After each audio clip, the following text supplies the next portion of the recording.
Chapter 5 continuity and differentiability. इस chapter का एक इम्पॉर्टेंट टॉपिक ले रहे हैं आज, कंटिन्यूटी। उसको हम लोग समझते हैं, 4 पॉइंट बताएंगे हम और एक एग्जाम्पल। तो उस पर बेस्ड एक क्वेश्चन आता है, ठीक है। देखिए कैसे करते हैं। कंटिन्यूटी एट ए पॉइंट, कोई फंक्शन है और वो फंक्शन एफ एक्स फंक्शन है, वो किसी पॉइंट पर कंटिन्यूअस होगा तो क्या कंडीशन क्या होगी। तो कंटिन्यूटी एट ए पॉइंट मान लेते हैं वो पॉइंट सी है, यानी x इक्वल टू सी पर देखना है। तो x इक्वल टू सी पर कंटिन्यूटी ऑफ ए पॉइंट देखना है तो ये कंडीशन आपकी लगेगी, यानी limit x tends to c minus F x. C minus means left hand limit, और limit x tends to c plus f x, ये राइट हैंड लिमिट, और equal to F C, value of function at point c। यानी left hand limit, right hand limit और value of function, ये तीनों बराबर होंगी उस पॉइंट पर। c माइनस सी से थोड़ा कम तो लेफ्ट हैंड लिमिट हो गया, c प्लस सी से थोड़ा ज्यादा राइट हैंड लिमिट हो गई, F C, value of function at c point. तो ये कंडीशन आपको पक्का याद रखना है, दिस इज इम्पॉर्टेंट कंडीशन, कि left hand limit equal to right hand limit equal to value of function. This is the condition for continuity at a point, ठीक है। जब भी किसी पॉइंट पर कंटिन्यूटी देखनी है तो इसी को हमको अप्लाई करना है। अच्छा, ये एक पॉइंट पर कंटिन्यूअस आप बता सकते हैं। इसके बाद ऐसे भी पूछा जाता है कि कंटिन्यूटी इन इंटरवल, कोई एक रेंज दे दी, डोमेन दे दिया कि इस इंटरवल में कंटिन्यूअस है कि नहीं।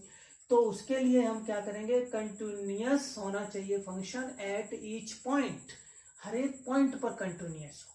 हम उसके डोमेन में कोई सी पॉइंट मान लेंगे और उस पर कंटिन्यूअस शो कर देंगे, तो ईच पॉइंट पर कंटिन्यूअस होगा, then function is continuous in interval. तो आप पूरे इंटरवल में बोल सकते हैं। तीसरी बात, अगर कंटिन्यूअस नहीं है तो डिसकंटिन्यूअस होगा। तो डिसकंटिन्यूअस जो होता है वो तीन कौन कौन से टाइप हैं। तो टाइप्स ऑफ डिसकंटिन्यूटी, डिसकंटिन्यूटी के टाइप क्या क्या हैं। तो देखिए कंडीशन ये थी हमारी कंटिन्यूटी की, left hand limit equal to right hand limit equal to value of function. जब लेफ्ट हैंड लिमिट और राइट हैंड लिमिट बराबर होते हैं तो हम कहते हैं लिमिट एग्जिस्ट कर रही है। इसको एक सिंगल लिमिट से भी दिखा सकते हैं, limit x tends to c F X, अगर ये दोनों बराबर आए तो। अब तीन तरह की डिसकंटिन्यूटी है। पहली है रिमूवेबल डिसकंटिन्यूटी। रिमूवेबल डिसकंटिन्यूटी में क्या है, उस आउटर से हम इनर की तरफ चल रहे हैं। सबसे पहले यही कि लिमिट फंक्शन के बराबर ही ना हो, यानी limit x tends to c F X not equal to F C. अगर लिमिट और फंक्शन की वैल्यू ये बराबर नहीं है तो हो जाएगी रिमूवेबल डिसकंटिन्यूटी। इसको रिमूवेबल नाम इसलिए है क्योंकि ये रिमूव हो सकती है। अगर हम फंक्शन दूसरा ले आए जो लिमिट होती है उसके बराबर ले आए तो ये रिमूव हो जाएगी। तो ये रिमूवेबल डिसकंटिन्यूटी हो गई जब value of limit not equal to value of function. इसके बाद डिसकंटिन्यूटी ऑफ फर्स्ट काइंड। अब फर्स्ट काइंड की क्या डिसकंटिन्यूटी, इसके आगे चलो। आगे ये कि left hand limit not equal to right hand limit, यानी limit x tends to c minus F x, ये हो गई left hand limit. Limit x tends to c plus f x, ये हो गई राइट लिमिट। और यही इक्वल नहीं आए तो ये हो जाएगी डिसकंटिन्यूटी ऑफ फर्स्ट काइंड। अब इसके और अंदर चलो, उसको कहेंगे discontinuity of second kind. Second kind की डिसकंटिन्यूटी, इसमें क्या है, इसमें लिमिट ही एग्जिस्ट ना करे।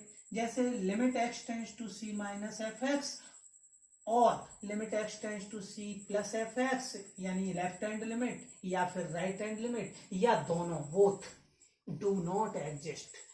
या तो एक एग्जिस्ट नहीं करे या दोनों ही एग्जिस्ट ना करे, ये कंडीशन होगी तब हम कहेंगे ये सेकंड काइंड की डिसकंटिन्यूटी हो गई। तो ये नाम है, अगर कहीं पूछा जाए तो हम इसी तरह से देख लें कौन सी कंडीशन अप्लाई हो रही है तो उसका नाम बता सकते हैं कि किस टाइप की डिसकंटिन्यूटी है। इसके बाद algebra of continuous function. Continuous function का एलजेब्रा क्या है। ये तो एक फंक्शन को हमने देख लिया कंटिन्यूअस, अगर दो फंक्शन या दो से ज्यादा है तो क्या कंडीशन लगेगी, तो वो देखिए। मान लेते हैं let F and G be two functions as continuous, मान लेते हैं F and G two continuous functions हैं, तो फिर इनके जो ऑपरेशंस हैं जैसे एफ प्लस जी, दोनों फंक्शन को ऐड करना, this is continuous. F minus g, ये भी कंटिन्यूअस होगा क्योंकि एफ और जी कंटिन्यूअस है, तो उसका एडिशन भी कंटिन्यूअस, सब्ट्रैक्शन भी continuous, it's multiplication also continuous, it's division also continuous, and as well as f composition g is also continuous function, तो कंपोजिट फंक्शन भी कंटिन्यूअस होगा। यानी ये अलजेब्रा में एडिशन, सब्ट्रैक्शन, मल्टीप्लिकेशन, डिवीजन और composition ये सभी भी कंटिन्यूअस होंगे। ये चार महत्वपूर्ण पॉइंट हमने तुमको बताए। एक पॉइंट पर continuous, left hand limit equal to right hand limit equal to value of function, continuity in one interval, तो कंटिन्यूअस एट ईच पॉइंट पे शो कर दो।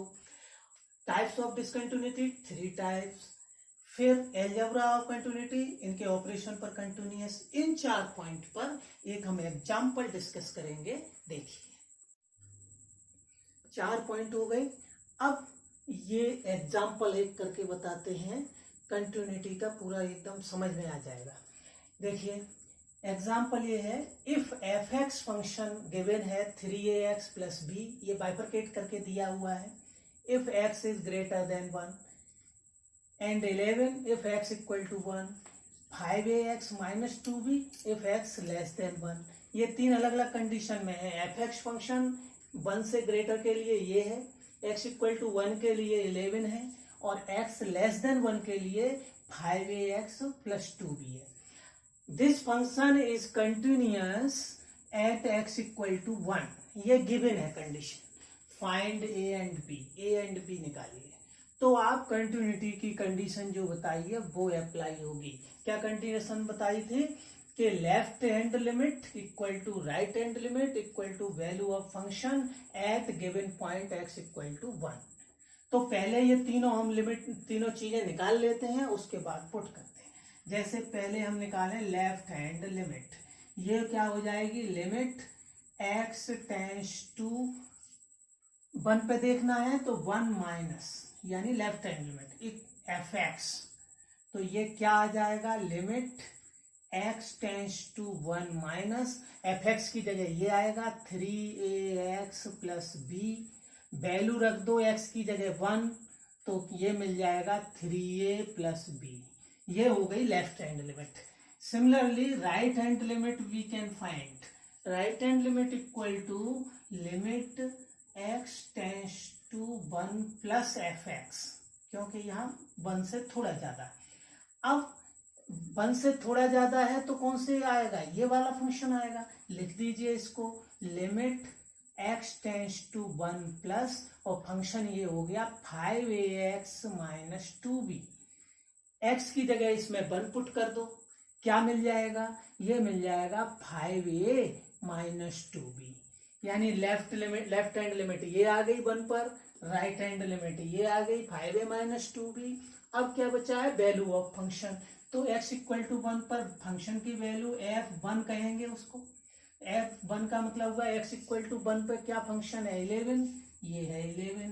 कंडीशन अप्लाई कर दीजिए। Now function is continuous, function continuous है at x equal to 1 पर। तो क्या कंडीशन होगी, left hand limit equal to, यहाँ देखिए right hand limit equal to value of function, यानी f1 के बराबर।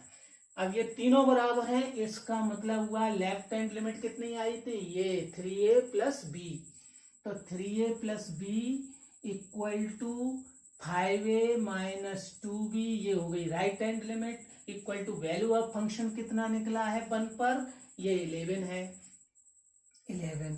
तो ये टर्म ये हो गया फर्स्ट, ये हो गया सेकंड और ये हो गया थर्ड।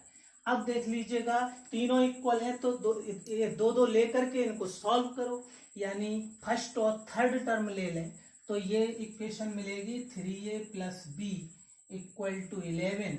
ये एक इक्वेशन हो गई। दूसरी सेकंड और थर्ड से मिल जाएगी, ये आ जाएगी आपकी 5a -2b = 11, ये सेकंड इक्वेशन। इनको आपस में सॉल्व कर दो, कोएफिशिएंट इक्वल करके सॉल्व कर दो, चाहे किसी भी मेथड से सॉल्व करो, आपको a मिल जाएगा और b मिल जाएगा। इनको अगर आप सॉल्व करें, एलिमिनेशन मेथड लगाएं, है ना, तो a और b की वैल्यू आपको मिल जाएंगी। a 3 मिलेगा, आप स्वयं सॉल्व कर लेना, आराम से आ जाएगा b = 2, क्योंकि इनको सॉल्व करके आएगा। तो लीजिए कंडीशन कंटिन्यूटी की अप्लाई कर दी और ये a और b की वैल्यू आ गई। इस तरह का क्वेश्चन आ जाता है। ये क्वेश्चन भी सीबीएसई में 2011 और 2012 में आया हुआ है, एनसीईआरटी का क्वेश्चन है।